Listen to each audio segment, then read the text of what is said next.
wept to be so alone, and we only wished to catch so juicy sweet. And we forgot the taste of bread, the sound of trees, the softness of the wind. We even forgot our own name, my precious. Yeah, whoa, who is that? That was, you know what? Respect, honestly. Like that, I gave you a long quote, and you killed it. I reinterpreted it. That was the female Gollum from Fairyland for sure. Thank you. Yeah, what was it? Weird Barbie from Barbie. That was the. Oh God, no! There was that Margaret Barbie or something, right? That like. Are you talking about what's her movie? name from SNL? I can't think of her name right now. Oh, neither can I. I opened up a piece of mail from a long time ago that was just for AT&T, and it was a Barbie promotion. Wow! I have a sick sticker. That is a sick sticker. Yeah, and I'm glad I didn't open it because then now I have a sticker. But now the problem is where does it go? Where does a Barbie sticker go? It feels like a laptop sticker. That's a laptop sticker for sure. Yeah, because I feel like it's too small to be like a bumper or anything like that. So yeah, totally. Welcome to Podcast of the Rings. The first time we are releasing our video podcast of Podcast of the Rings is this episode, so welcome. We're doing that because we got a lot of positive response from our trailer reaction to Rings of Power. Yeah. And we are kind of reconfiguring our podcast, our Patreon, so that we're making sure that if you're signed up and supporting us through there, you're still getting, this used to be a Patreon exclusive, like only the Patreons at $5 tier would get access to our video version of the podcast. So now we're doing a new podcast. A new podcast in lieu of giving them a video, which I'm really excited about. I just wanted to talk about it up front before we get into what we had to talk about today. But we're going to start talking about the House of Dragons, which I think once we're done with season 2 of House of Dragons, we're probably going to have to do Game of Thrones because I've never done it. Oh my gosh. That is so much. I know. Yeah. But if we're going to do this show and we want to do the show ad nauseum, and have and the thing about our House of Dragons podcast or Game of Thrones, but whatever it ends up being for Patreon, we're just going to watch an episode and talk about it, kind of like we do here. But I honestly can't wait to talk to you about House of Dragons, which we're doing right after this recording, because I haven't watched anything except for the pilot of Game of Thrones. And I am loving House of Dragons. Man, it was so funny because I went home this last week, so I was like, oh man, I gotta make time to watch these 3 episodes. Because we're recapping season 1, 3 episodes at a time, and then when the new episodes come out in 2 weeks or so. Less, I think. I think it's the 16th. Like that. Today's the 3rd. So we'll be doing recaps per episode. But just, man, those first 3 episodes, just, I understand the doubts that people had because of how the last few seasons of Game of Thrones were. And totally. I'm completely there for sure. But man, they were so good. They were so great. If Game of Thrones is anything like this, it's better. In. The first 5 seasons, I'll say, people might say 4.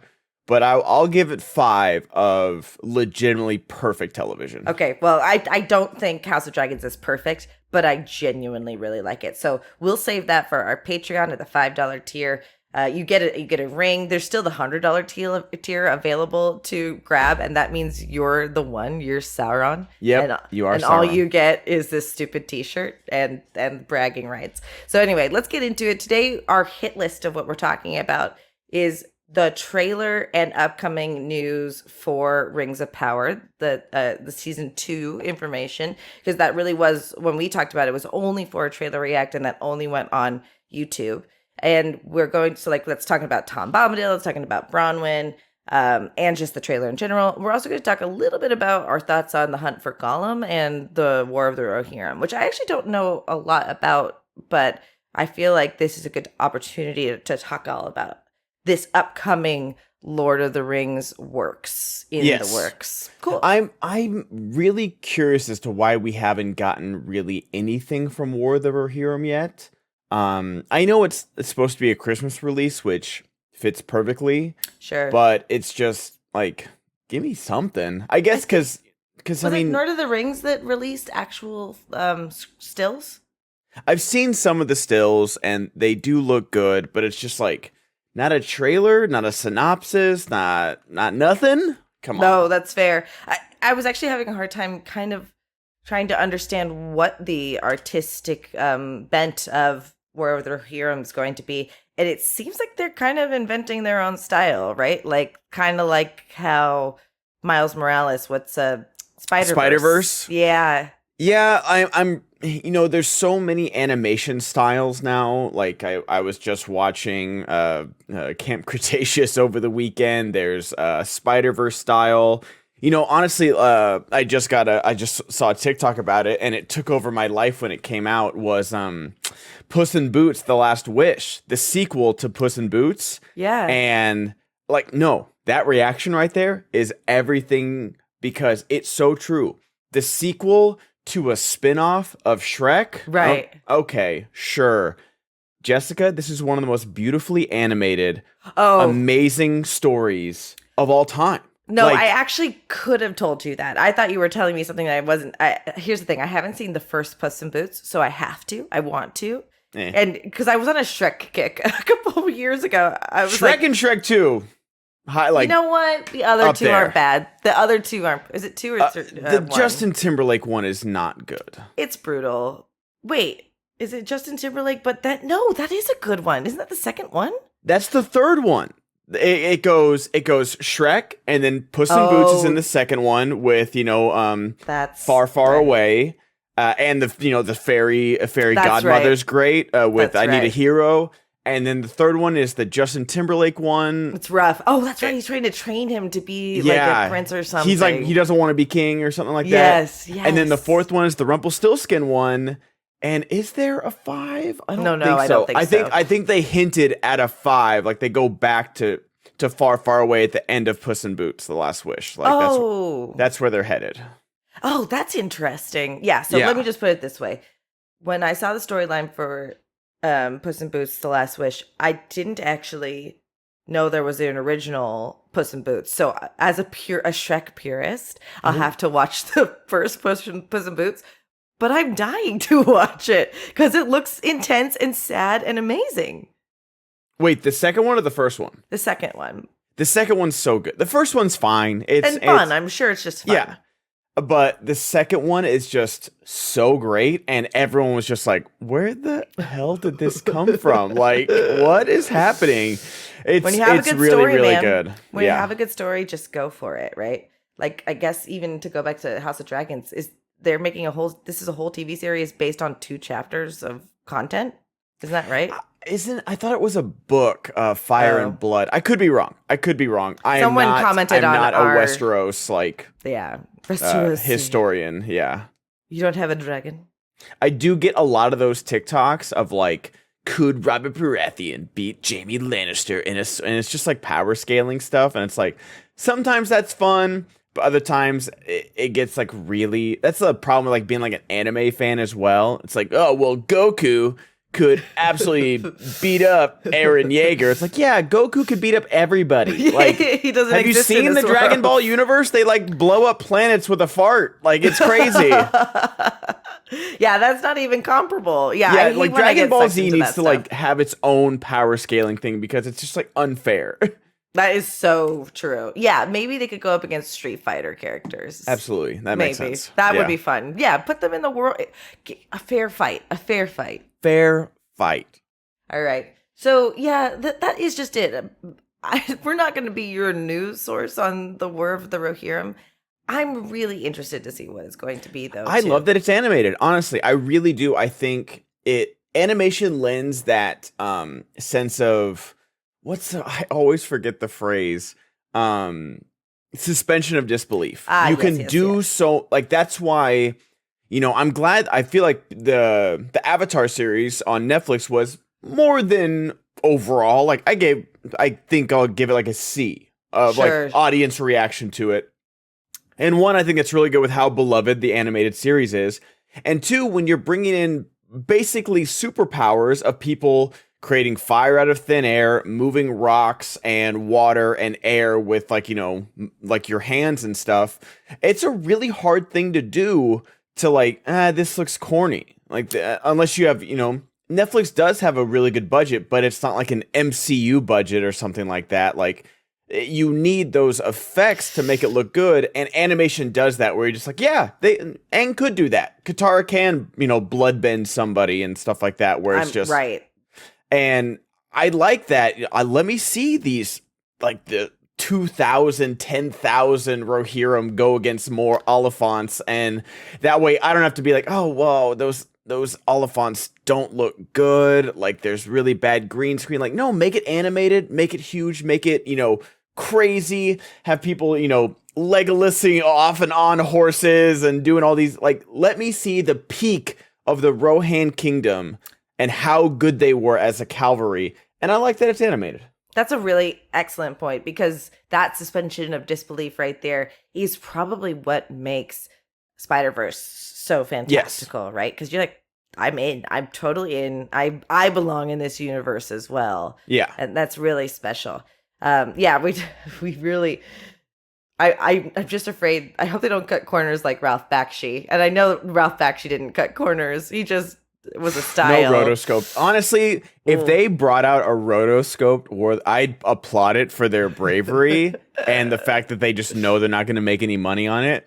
And that's a whole other thing with, people being scared about the death of movie theaters, because just no summer blockbuster is really hitting right now. Wow. Yeah. So Fall Guy didn't do it, right? Fall Guy's already out on VOD, Jessica. Furiosa didn't do it, There's posters along Ventura and Hollywood Boulevard to go see it in theaters still. Like, the rental space on the billboards hasn't even run out yet. Fuck. It's That's crazy. Wild. But Furiosa, I'm actually not surprised. Was 30 million on the first weekend? Something like that? 39? And that's the thing, is that the frustrating thing is that I haven't seen Furiosa yet, so I'm part of the problem. I just haven't had time. Are you? Do you care? I do care. I rewatched all the other Mad Maxes. It was so fun. I watched House of Dragon with my parents. We watched Fury Road. Me and my dad watched Fury Road and The Road Warrior. Great movies. They're so good. But people forget that Mad Max Fury Road didn't make a lot of money. It was successful. I think it was like a $200 million, which, it's not bad, but it wasn't, Avengers or something like that. Like, I don't know. I'm so glad that these movies are being made, but I don't know. I feel like these executives, 380. So it's good, but Fury Road was also $150 million and it made 380. Like, it's good, but with advertising and everything like that, who knows? I know, The Rock released those documents about Black Adam to show that movies basically never lose money because of videos and, merchandising and overseas sales and imagine needing to flex like that though. Like that was literally the flex of like, don't worry guys, we'll eventually be successful with Black Adam. And that's basically what it was. So, I mean, I'm sure the same thing can be said for Furiosa Furiosa, but it's like, I don't know why people were expecting this to be some box office blockbuster when, Anya Taylor-Joy and Chris Hemsworth are two very big stars, but I mean, Tom Hardy and Charlize Theron were as well, and it did okay. It kept doing okay, and then I think it got a big resurgence after the Oscars and stuff like that, where everyone's like, oh, maybe I should go see this in theaters. Sure. And it should have won Best Picture that year. Should it have? Over The Revenant, yes. Which I couldn't even tell you what that is. No one's seen The Revenant since they saw it in theaters, and they're like, oh, cool. Leo got his Oscar, which, you know what? Oh, is he that deserved. What that was? That was the Leo Oscar, but I think George Miller... Is that when he ate a bear liver? Is that the one? Yes, or it was like a horse heart or something like that. Good Lord. Yeah. But it just sucks that, this brought in the trolls again. Again, it's the easiest job to be a right-wing grifter, and I'm tempted by the darkness more every day. Everyone, this is going to be our final episode with Ben. Hollywood went woke, everybody. Welcome to the real podcast. And I'm like, yep, and I just turned into Robin from Yeah, exactly. No, because sorry, I just got done making dinner to be on this podcast, but no, it's I'm a trad wife. I don't post any scintillating pictures of myself on the internet because I don't want to offend my man. Except the irony of that whole trend is so funny. I know.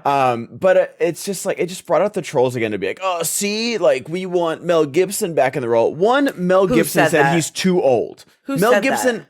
Like I've. But like, oh wait, hold on. Is Hemsworth Jessica, supposed to be Mel Gibson? No. People just want like a a Logan, a Wolverine Logan for Mad Max. They want a million, like a huge movie star. But Anya Taylor-Joy's and Chris Hemsworth for sure. Maybe not Anya Taylor-Joy, but Chris Hemsworth is a bigger star than Mel Gibson right now. Granted, in the early 2000s and 90s, no one was bigger than Mel Gibson. So I don't know that we have mega stars anymore. I think we have. I don't know a better word, remnant mega stars. Tom Cruise is one, right? But like these are like our generation. I don't know if there's. I think you're right. I don't know if there's any millennial megastars. I think all the MCU people are probably the biggest ones, but I don't know if they can open a movie. I mean, look at Fall Guy, like right. Emily Blunt, Ryan Gosling, two of the most beautiful, successful, famous people can't open a fun. Like I enjoyed Fall Guy. It was a good movie. It was exactly what you thought it was, and it was perfectly enjoyable. And it fell on its face, and it's very unfortunate. When does the Deadpool Wolverine thing come out? This summer sometime. So that'll blockbust, I think. But again, like I think like Anthony Mackie said this, is that people aren't going to see Chris Evans or whoever. They're going to see Captain America. They're going to see Thor. So it's like, I think Ryan Reynolds, and you see that where Ryan Reynolds, a lot of his movies nowadays, like I think Free Guy did okay, but again, that was like a big IP, like, oh, come see like this video game trope and this video game trope and stuff like that. But, they're going to see Deadpool and they're going to see Wolverine and, But I mean, Ryan Reynolds, you're right though, but Ryan Reynolds is synonymous with Deadpool. However, he just had that animated film, that's not doing anything, and it's sad. And is Inside Out? Is Inside? What's the Emotions movie with Inside Out 2? Is that out already? No, not yet. Okay, so we'll see what that does too. It's not going to do anything because Disney Plus. Well, like Disney tanked Pixar for some reason. I don't know why. You don't think that was the pandemic? I thought that's what it was. Well, it was, but even after that, where they're like, no, Pixar's still going to come straight to Disney Plus, and then Disney Animation will go to theaters. But even then, it's just like, okay, like a family movie. I can't blame anyone for being like, no, kids, we're going to wait a month to see Inside Out 2 on our 75-inch surround sound screen because, like, it's so crazy. I remember I got a 50-inch plasma like 10 years ago, and it was like $600. It was like my big purchase for my new apartment. I was like, I need a new TV. And like it was I had a Toyota Corolla at the time. I had to unbox it in the Best Buy Santa Monica parking lot because the box wouldn't fit in my Corolla. Stop it. And I had to do that. And then I go this last, Black Friday, and these like 65 inches are like $250. So it's like everybody, I know money is tight, but TVs are not hard to come by anymore. They're not like this precious commodity. Yeah, you've got the Kardashians with their in-home theaters, and like there's still like levels to these things. Absolutely. But everybody still has like 50-inch screens with decent speakers, and a sound bar is also now $40. So it's like, why? I understand why people are just like, no, dude, I'm going to wait.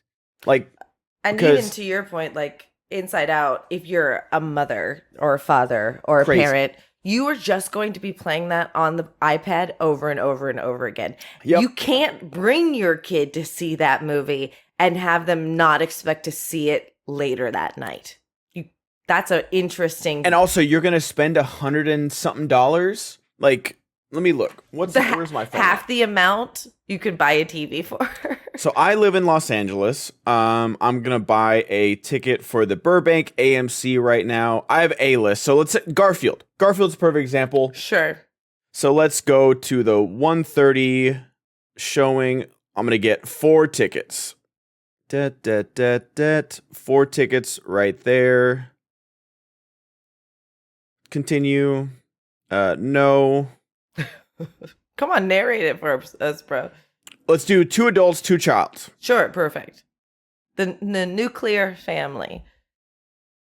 It's loading, of course, cinema suspension right here, guys. $50. That is with my AMC. So add another $20. $70. I can't afford $70. I can't afford that.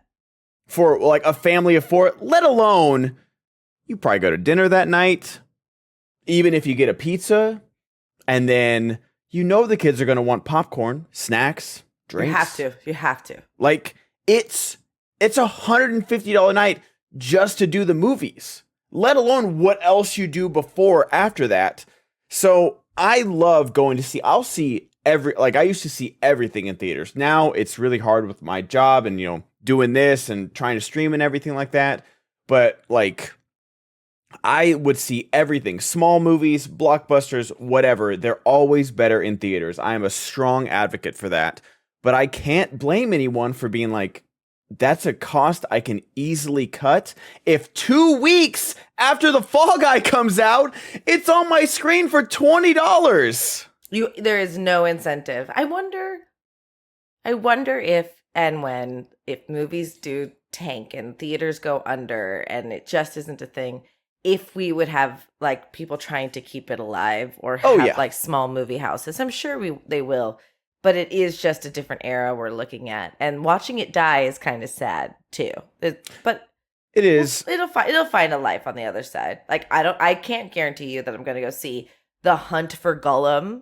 I might have to because Alex may want to go. You're gonna go see that. I don't want to. I'm actually morbid curiosity will get me to that theater. Let me be more honest. I don't think I care about the War of the Rohirrim to go see it at Christmas. Do you know what I mean? Oh, I'm forcing my family to go see that. That's part of your tradition. That's your tradition. I don't know, but that's the thing is that I am so theater pilled that I do truly love experiencing things, like even like something like The Lighthouse, which was filmed like, in the smaller aspect ratio in black and white, was such a great theater experience where everyone, like the crowd was into it. And he's like, oh no, you love me beans. I've seen you eat my beans. Like everyone was dying laughing because Willem Dafoe is going like 11 out of 10. It was so great. Oh my God. So there's so much that I love about going to the theater that it does really suck to see this happen. And it sucks that like, that's all anyone can talk about. Like my friend Dan Merle does a box office show and like he examines things and, does it with this really great perspective. But a majority of the people are just like, oh, this is woke. That's why it failed. You're trash. This is why everyone else is succeeding. And then when a movie does good, it's like, see, we don't want all. Don't give us any political messaging. Top Gun Maverick. my favorite meme was just like, it's like, I don't know. I'd really would love some health insurance. I feel like we spend too much on our military.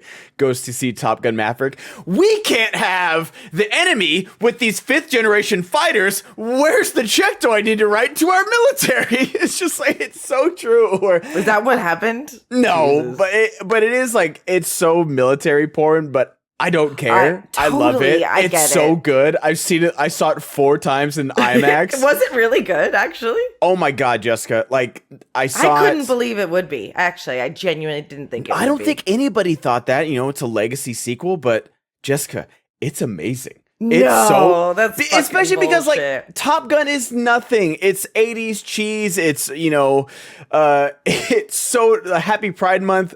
Go watch Top Gun, just the volleyball scene because it's the gayest thing on the planet, and everybody has acknowledged that, and it's amazing. And it's just like everything about Maverick, there's so many emotional tie-ins with the first movie that you're like, oh yeah. Oh, why am I crying at Top Gun Maverick right now? And I remember one of my favorite theater moments was I sat front. Like, I am an aisle guy in the theater, but I was like, you know what? I'm going to go to City Walk and I'm going to sit just front and center. And it was packed, obviously. And there was this woman next to me that was just exclaiming the whole time, oh my God, oh my God. And it wasn't too bad. I was fine with it. Cause she was after viewing 4. Yeah, it was fine. Cause she wasn't like talking. She was just like into the movie. Yeah. And there's a scene, and people that have seen this will know, when they kind of do like this wide shot of all the missile turrets firing at the jets, and just like shit is going down. It's hitting the fan. And it was the one time that I was like, holy shit. And she like grabs my arm. She's like, I know, right? It was, and we both just like started laughing because it was like, oh my God. And that's why you go to the theater, because when I saw Avengers Endgame at 2 a.m. at City Walk, I thought, I was like, you know what, this will be good. I forget that, people were just hanging out at City Walk getting wasted and then going to see Avengers. Oh my God. It was Jessica. It was like those the Room showings where people are yelling at the screen every time someone comes on screen, people cheering, and whatever. I was into it and I was silent. And then when Captain America catches Mjolnir, I go, ah! And this poor kid next to me, like, because we had the first 2 seats and there was one on the aisle that we couldn't get, and he had just been kind of like this, hanging out, trying to avoid you guys. But I hadn't talked the whole time, and he he jumped because I hadn't said anything, and so that's why you should go to the theaters if you can afford it. Scare children, that's fantastic. Scare children. Have a communal moment when it comes to movies, because those are really great. I didn't get to see Avengers in time for the joint reaction because I hadn't caught up fully yet. Oh wow! And so I was like a week and a half behind everybody, maybe 2 weeks. And I had a friend who literally when that moment happened was like watching me watch in the movie theater, which was just as good. Cause I actually got to have that singular moment. Like, what? And it was just so wonderful. Oh yeah. I saw a tweet where, did you ever watch Spider-Man No Way Home? Yeah. Okay. Oh yeah, we did because we hadn't, and we finally did. Yeah. Like Toby and Andrew come back, Mm-hmm. and I saw a tweet because that movie came out in like November or something. I saw a tweet in like February because the movie was still doing so well, so it was still like in like 1 or 2 showings, and he's like, "Oh, I went to go see Spider-Man No Way Home to kill some time. I'd seen it before, but the guy in the theater, there was like 3 people there. One guy had somehow not been spoiled after months."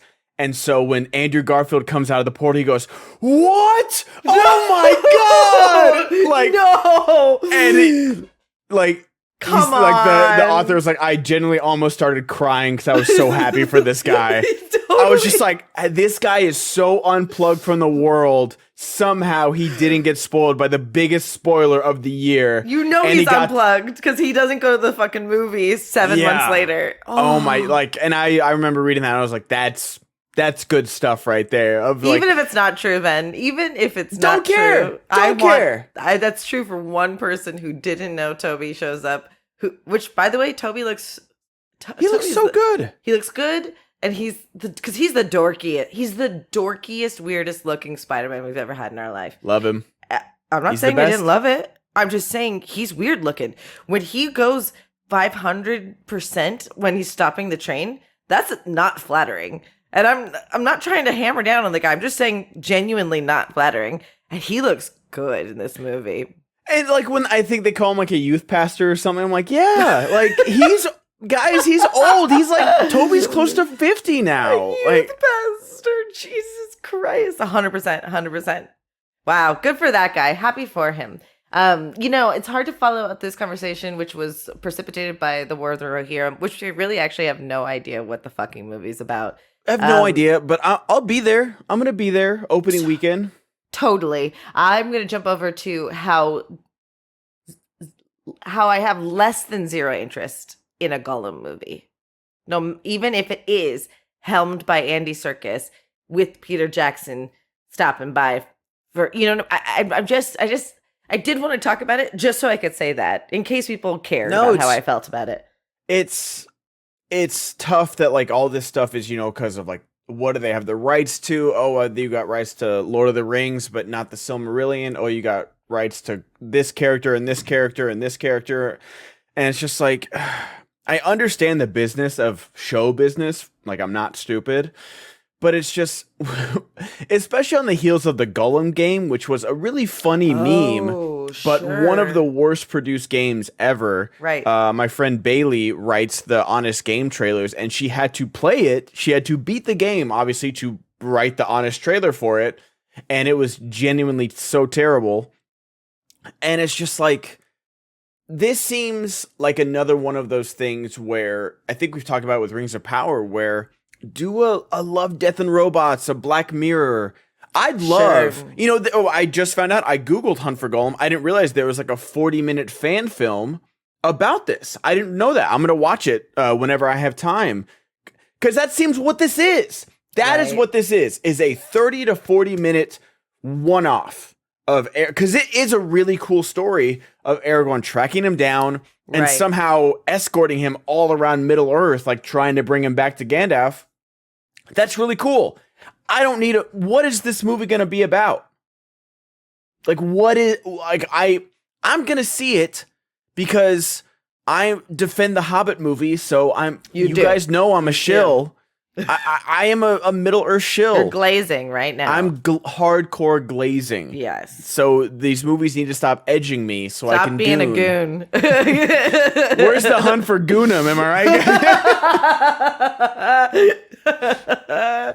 But I'm gonna be there. So, but it's just like I honestly don't know what this is. Why? Yeah. Listen. You know what? I'd give them some credit if they could find a way to add this to the extended version somehow.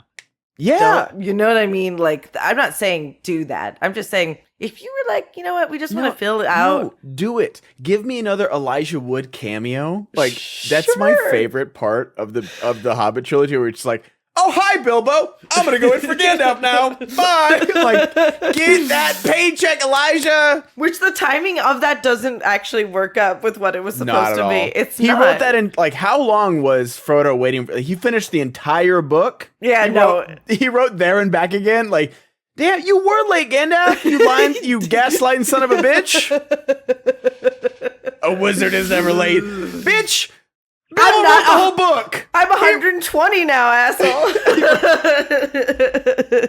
I was supposed to be he's not on, Chat GPT. He's ink and quilling it over there. He's writing 3 letters in like the fancy cursive with all the eyes everywhere, and then dot dot dot dot dot. So yeah, Gandalf, you were late as hell. And Frodo died waiting for you. No, it's great. I listen. I don't understand it.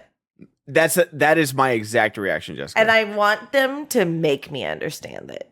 Like, if that's the thing, the same thing with Rings of Power Season 2. We all had our doubts. We're going to talk about this teaser that we did a reaction to. Banger of a teaser. Do we know if the season's going to be good? I sure hope so. But I don't know. But if they come out with this A24 teaser, oh my god, suspenseful violins, dark version of I'll Be Watching You by the Police. Like, give me that! Every breath you take. Played like with the lyre. I'll be watching you, my precious. You're calling it now. Someone's going to do it like they did. Oh, for sure. Yeah, I think I did. What did I call that for? Oh, no. That terrible. I never saw it, and I'm so mad. But that terrible Roland Emmerich movie, Moonfall. It was like about. It does have the greatest tagline ever, where in 1969, men went to the moon. in 2022, the moon comes to us. It's A plus tagline. But I legit called it where I was like, I bet you they're going to use a bad, desynced version of Bad Moon Rising by Creedence Clearwater. And they did. And I called it. Yeah, good. You're 2 for 2 now, because I'm 2 for 2. You did the Dune one too. Listen, it's cool that it's Andy Serkis. Let's see if they get Viggo. Let's see if... Is he directing? He's directing it, which isn't a super shocker because he was second director for Hobbit. Yeah. And I think I saw that Peter's involved too. Yeah, and I think he's producing it. And the trailer just came out. I haven't truly... Oh, wait, did he direct the new Venom movie? I don't think he did. Serkis? Serkis directed Let There Be Carnage. I don't think he directed the trailer for Venom: The Last Dance came out. No, Kelly Marcel is directing it. Okay, got it. Never mind. Listen, but no one needs to we're not calling into question Andy Serkis' talent, but I think you're totally right that there's also a reason why the hunt for Gollum isn't talked about that much in the books. It's not talked about that much in the movies. I'm confused. And you know what? I'm going to, rather than just pontificate on something I genuinely have no idea about, I want to ask our Podcast of the Rings friends, our viewers, what they think about this movie. Why will they go to see it? I'm curious.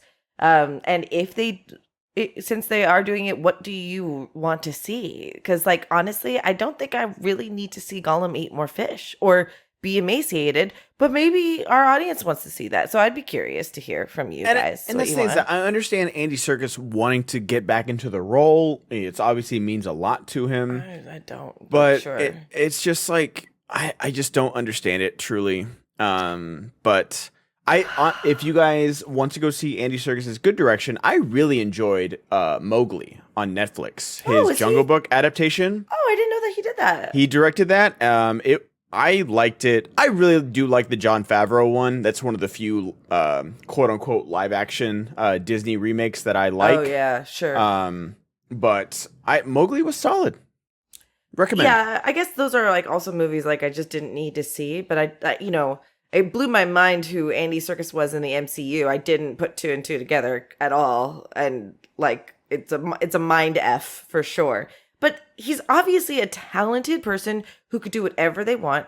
I'm just curious about what the story is. That's it. I just am so curious. Because if we're going to watch Gollum be tortured for 2 hours, I'm not interested in that.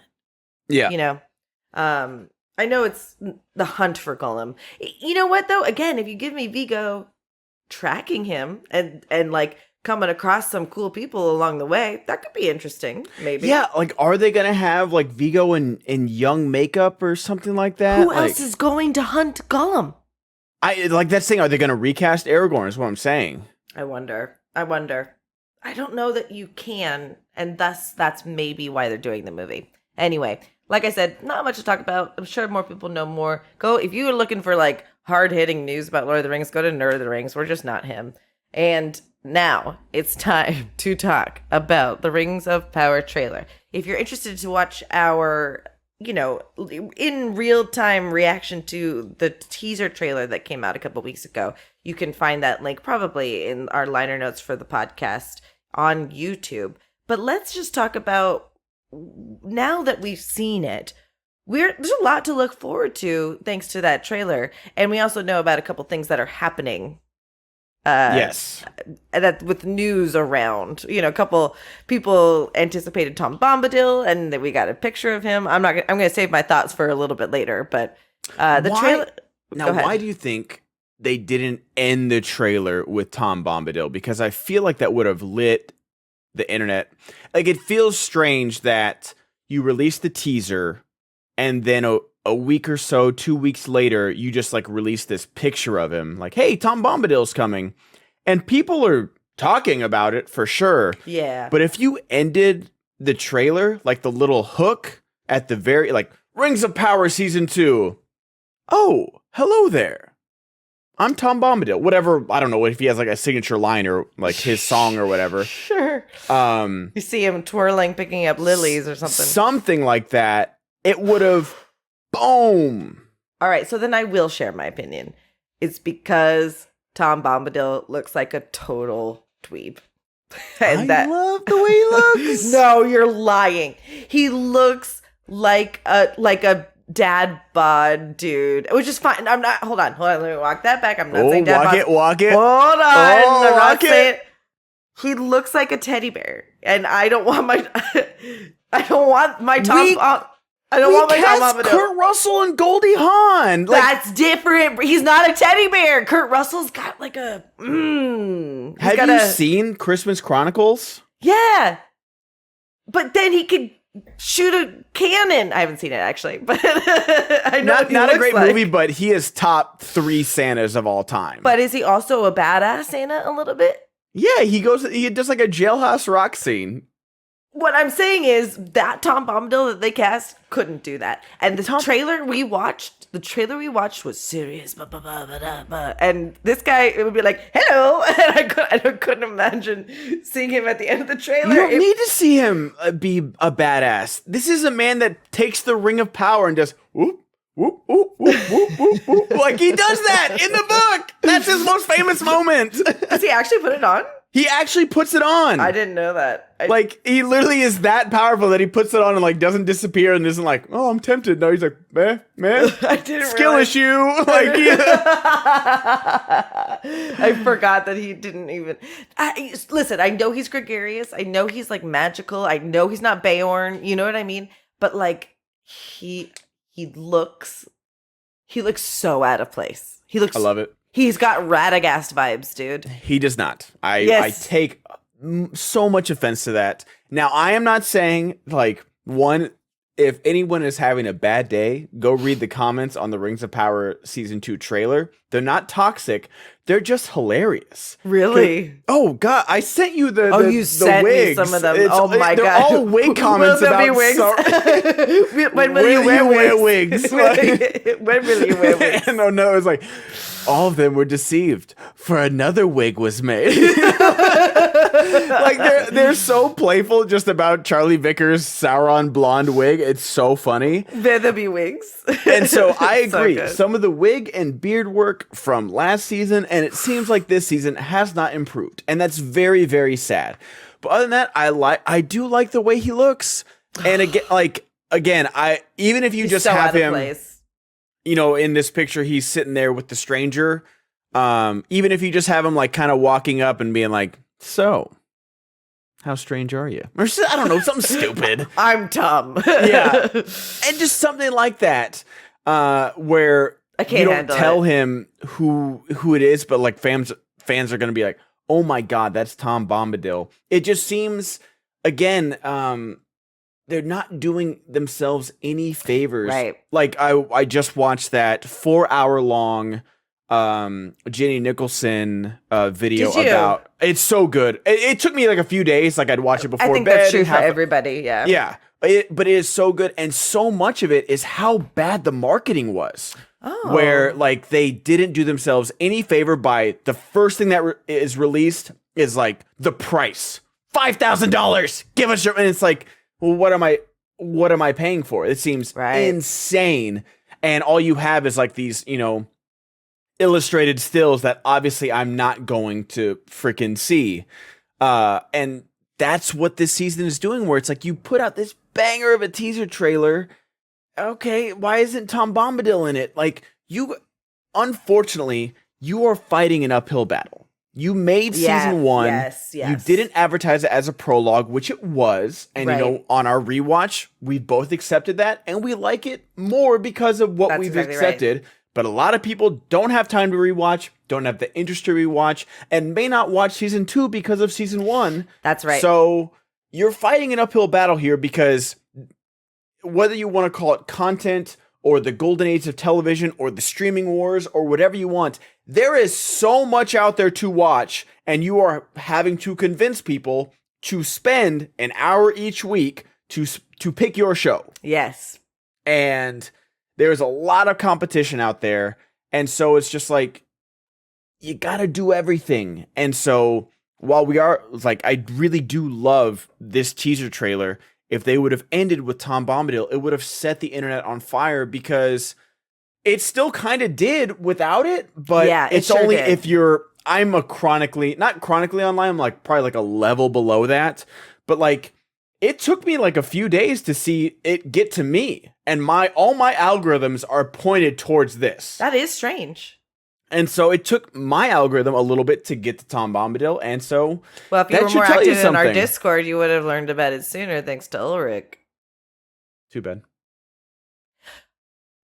I'm with you, and maybe their strategy is let's give them tidbits and keep Rings of Power in their mind. Because, again, it's such a long time, especially since we're getting House of Dragons in between. Yeah. And so I think you will see exactly what you said, the Tom Bombadil moment in an upcoming We're going to get trailer. it in the story trailer for sure. But you're totally right. They could have been like, oh, hello, or you know what I mean? Certainly a tipping of the blue hat. I'm maybe alone in this, but I really think it's a bad call. I really don't think we need, it's weird. The guy looks weird. The visuals of him is bothering me. And you know what? Former co-host of this show, and my boyfriend said, I wonder if it's one of those things where people are going to be sorry for what they wished for.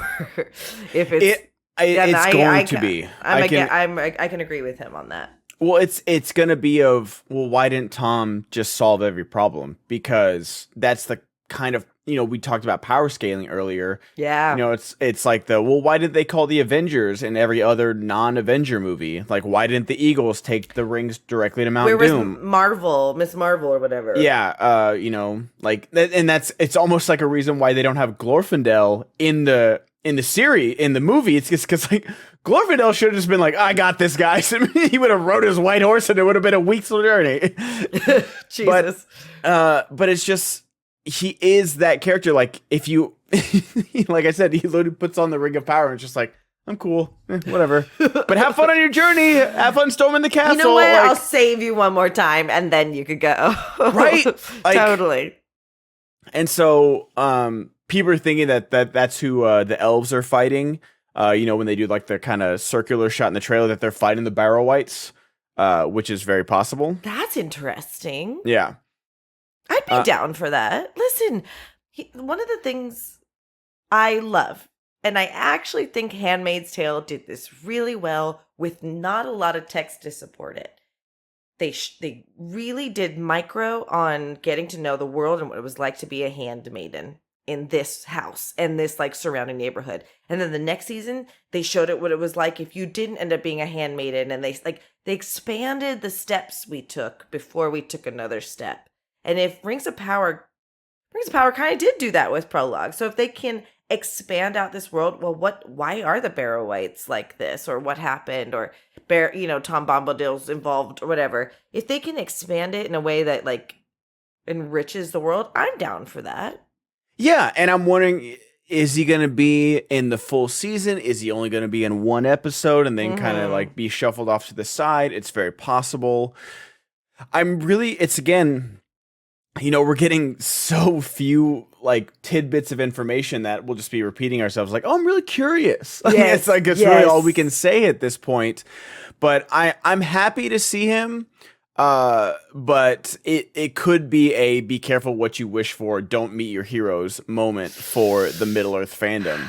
It really could be. And then the other piece of news that we got that was really jarring, even though it's like, of course she's not the most important person, but the actress that played Bronwyn is not going to be in this second season. She's one of the leads. She's important. She is the lead from the Southlands. It's her son, and Arondir. Like, those are the three. So initially it was spun by Variety that like she took a break from acting, so she won't be in season 2. And then she came out with a statement saying, this is unrelated. I decided not to do season 2, and I look forward to you guys seeing the other projects that I have coming out. Yeah, she did a short film Oh, I had it and then it went away. Oh, there it is. She did a short film. Despite my passion for acting, I knew it would take a very special project to convince me to once again split my time between my day job and my calling as an activist. A Mosquito in the Ear is the name of the film. Is that project a beautiful adventure that we can't wait to share with you? She stepped away from acting in September 2022 to focus solely on women life freedom uprising in Iran to advocate for the people of my homeland who have been risking everything for freedom, unquote. Wow. Yeah, so for them to say like, oh, she stepped away from acting, that's perhaps true. But in reality, I think she didn't like what was being written for her. And so she said no. I wonder, it's crazy because they're from kind of the same storyline, Adar and Bronwyn, like the same. Sure. So it's like, I wonder what's going on that side of Middle Earth, where two of the actors stepped away because of things they didn't like or didn't want to see. Interesting, because I would imagine, God, and it's interesting that it was reported on that Adar left. When was it decided that Bronwyn left? You know what I mean? That's interesting. Let me put it this way. We have lived before when actors have left television shows. And this is going to be the challenge, and we talked about it when we did the rewatch. This is over so much time that we're going to lose. There's going to be deaths. There's going to, you just can't guarantee everyone's going to be a part of it. I mean, just think about how it affected the new Star Wars trilogy. No one could have been anticipated. You have to Carrie Fisher passing away, yeah. And I'm not saying like you had to prepare for that, but things happened over a long duration of time. It doesn't instill it took away my excitement for this upcoming season, genuinely, and it's hard to explain why. And it is tough because that was like I know we're not in old Hollywood anymore. I still love a good love story, man. I'm a sucker for it, and in a season of like very, I've compared it to like the prequels in Star Wars, like very stilted formal acting outside of the dwarves. It's like our one emotional connection that I really enjoyed. 100%. And there's been the theory that we never see Theo's ears. So is he? Did we talk about that, or was that with me and Ulrich? You mentioned it lightly. Okay. That like, is he actually the dad? You said it lightly. Well, I think we were watching it. Maybe it was when I was playing Helldivers with Ulrich. That makes sense. But yeah, he's like, we never see Theo's ears, so there's a big fan theory that he could be Arondir's son. And where does that storyline go now? Like, what? Does she just like die off screen? Like, because she it'd be one thing if she was laying on the table, bleeding out like she was at the attack. But when Theo finds her, she's helping other people. She's patched up. She's good to go. She's back. No, she's fine. And I will say the love story's intact. There's some resolution to her and Arondir, and Theo accepts that too. Yeah, accepts them. I really think it would be major. Listen, I can entertain the idea like maybe he is actually the daddy. It's a major retcon because they would not be flirting with each other like they've never touched before for the first 4 episodes if they had made a baby. I don't think, saying that, like, they're already borderline holding hands, like, the whole time. There is already... You don't think it's major retcon? I don't think it'd be major retcon. I'd be okay with it, honestly. Ooh, I completely disagree. However, if they do that, fine. I'll buy it. Again, to the suspension of disbelief. Fine. It would bother me a little bit, but I'd move on and accept it. I actually can't wait to talk about when we get to the second episode of our House of Dragons, talking about trying to accept all the aging up things. That's another suspension of disbelief that they're asking. You haven't seen season 1, right? I'm now midway. I have episode 9 and 10 to watch. I burned. Oh yeah, the fact that what's his name? Amon's supposed to be 15. Is on. Oh, what? He's older than his older brother. It's insane. He's actually older than Matt Smith at that table, dude. I'm just like, I know you have to cast an actor to like go multiple seasons, but I'm like, this month, like I watch, my algorithm goes to like AAU basketball. I've seen the 12-year-old 6 feet tall kids that can dunk, in middle school. That motherfucker is 40. He's a mortgage. Yeah. He's got a 401k. Like, oh, I went to bed thinking about it. I'm like, God, there's actually a really funny episode of Family Guy that was talking about child actors, and the slight joke was like, "Hello, most distracting part of the movie," because it like.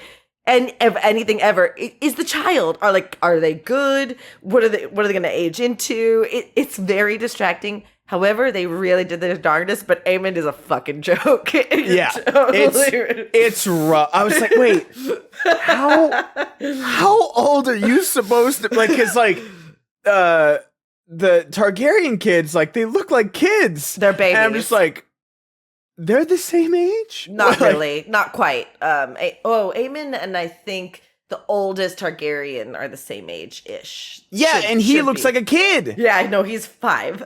Like, I can see him taking his driver's test. I can see the other guy giving the driver's test. And then losing his license because he's inappropriate with the kids. It's fucking wild. But anyway, I'm looking forward to talking more about that. With this, you quantified it perfectly for me, why I feel like this is a big loss. We've had a couple years to come to terms with losing Adar, and we'll still get a storyline resolution with that, because actors be acting. That guy's going to do his darndest to make the role his own while also like satisfying what we know Adar to be.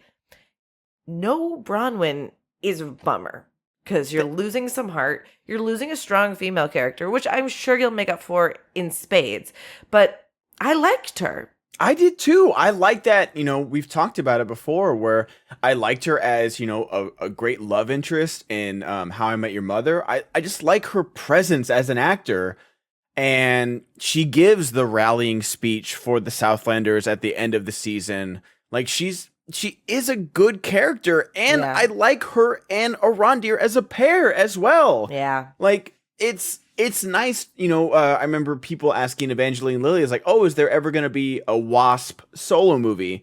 And she's like, I don't know, maybe, but I like being partnered with Paul Rudd. I like that dynamic that we have. And it's like, that's okay too. And I like their dynamic as either a couple or a partnership, whatever you want to call it. I like them together, and it is going to be a glaring, again, like you said, perfectly. Recasting is one thing. It happens. Like in Don Cheadle, like the first thing he says in Iron Man 2 is like, it's me, I'm here, deal with it. And he's basically saying that to the audience, and that works. Everyone's like, okay. Here we go. We're not even going to get that. We're just going to be like, oh, she's just gone. Or she's going to die off screen, or something lame, and it's so unfortunate. Yeah, it takes away some of the specialness for sure. Anyway, I think that's, besides that, like, we were so stoked on the trailer. There are some, I didn't do like the scrub through, but like Farazan is on an eagle. What the hell's happening there? Elrond's looking sexy if they are about to fight the Barrow Whites. He's looking good. A little sword twirl from him looks great. And his hair is like, ooh. That was really sold me. Big Hugo Weaving vibes from Elrond in this trailer for sure. Telling you, I'm in. I think we will see Tom Bombadil help Gandalf unlock his brain. Oh, she's not even going with the stranger anymore, y'all. Cold call. You heard me. Oh my gosh. Shots fired. You heard me. I think what I said in my trailer reaction is that, like, we got through the prologue. We are here. The story is going now. Like, we have established the pieces on the board. Now we're going to play the game. And I'm okay with it. I think that's what this season needs, is that maybe in season 3 we can comic back down, get to know some new characters, introduce some people, do this, do that, yada yada. Season 2, you gotta go Furiosa here. We gotta go Mad Max and chug some guzzling, spray witness me, and then just like dive off on a truck with 2 explosive spears and hit Sauron in the face with them. Like, that's what this season needs. And it seems like we're getting that. It seems like the Eregion is getting attacked by somebody. Yeah. Sauron is, whether you like his wig or not, he's wigging out, man. Shut up, sorry. dumb. I'm so sorry. That was I'm so embarrassing. I really need you to turn into an alt-right comedian now, please. Luckily, the tall blonde guy is doing all of the work in this season, and you know what? Bronwyn's not coming back, so one less woke female, man. Wow. Don't watch. I'm a kicker for the Chiefs, and this is where women belong in the kitchen. No. Yeah, sorry. It's great. It's just like we got the stuff out of the way, and we didn't get much from the Harfoots in this trailer, which no complaints. Someone did say that they thought they saw the Harfoots Nori briefly, which because obviously she'll be with Tom Bombadil and yeah, like we got the Tom Bombadil still, so we're gonna have them. If Poppy's not with Nori, we riot. I don't care how they retcon that, but it needs to happen. It's especially the easiest retcon. It's so easy. Hey, I snuck over. Okay, bye. Done. Yeah. Right. Hire me, rioter. But if the worst thing is that if we don't get that and we get Stranger and Nori and then Harfoots, zero interest. I don't think we're going to see the Harfoots. I genuinely don't. I think we're only going to see Nori. That's fine. That's fine. It will be a couple seasons agree with before that. we see the Harfoots again. Yeah.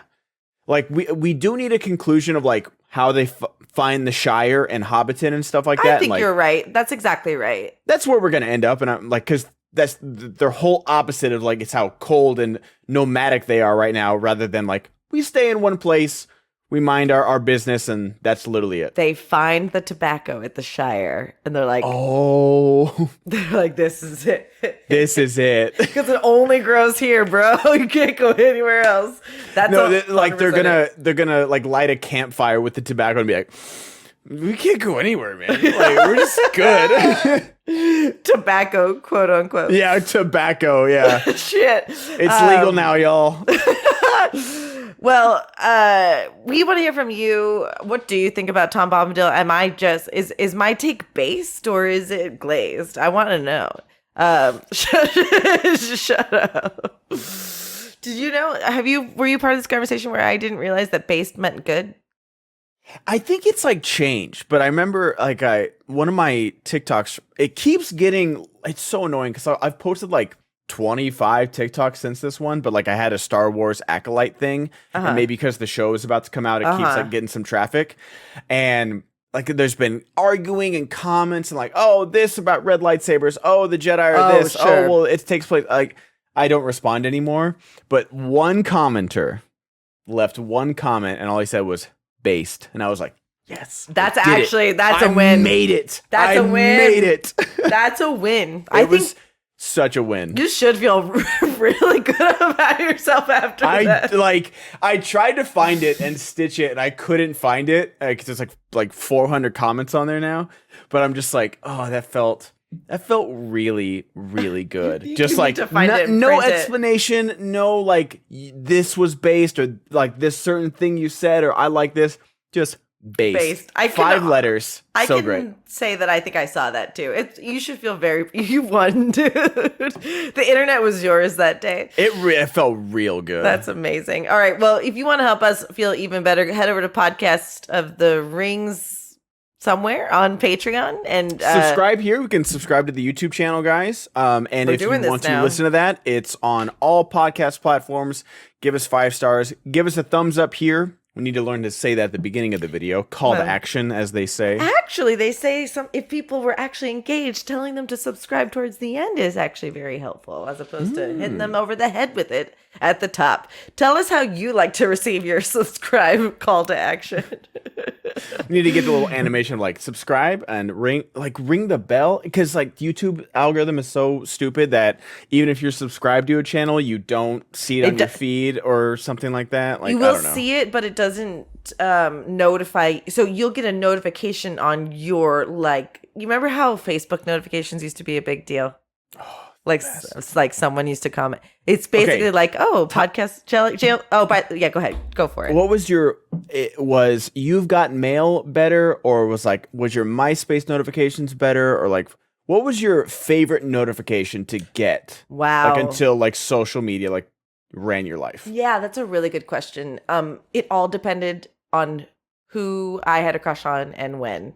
Because if like during middle school, I had a newsletter. And so You Got Mail was awesome. Wow. And when I was in high school, I had AIM. And if a boy aimed me or my friend from Scotland aimed me, that was awesome. I forgot about AIM. That's a good one. You're right. Mean, I think it might be AIM, honestly. So I don't know if it's notifications so much as what I could do with each of these platforms, because I made my MySpace look so cool. I had a song playing, and I had a band come to wish me happy birthday on my MySpace, and their song was playing first, and they were so stoked. Wow. Like, I know. Oh, you had the full MySpace playlist. I had a playlist so that when you came, wow. I had HTML. I had my top 8 were Sigmund Freud and Nietzsche. Like oh my God. And then I had live journal and I had Tumblr. You guys have your friends? Sorry, I have ancient philosophers as my top 8. I just had this era of curating myself online. My second boyfriend actually came from MySpace because he found all my pictures and quote unquote loved how I said my captions. Like it perfectly encapsulated who I was. But anyway, what happened to this Jess that had the Riz? Like this MySpace Jess. Like granted, you don't think I have Riz? Yeah, granted, you do have like a life partner that you're living with now. Yeah, so I'm not trying to Riz out.